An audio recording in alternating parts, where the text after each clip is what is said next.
Юбилейные медали сегодня вручили ветеранам войны, живущим во Владикавказе. Памятные награды также получили труженики тыла и дети войны. Фронтовиков поздравили в 25-й школе. Ученики подготовили для ветеранов красочную программу, читали стихи и пели песни военных лет. Благородные потомки чествовали более 25 участников войны. Работали как могли.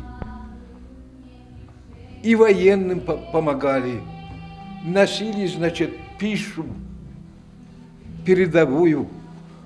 Готовили корм для лошадей военных. Возили, с передового больных, раненых в больницу. А после того, как погнали отсюда фашистов,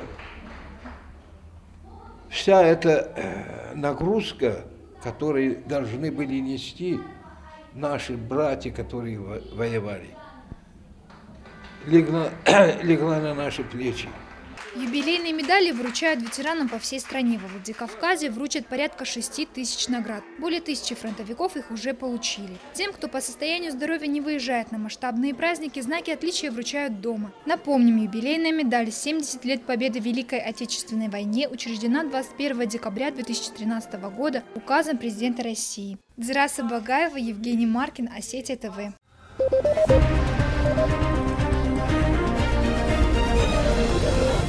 Thank you.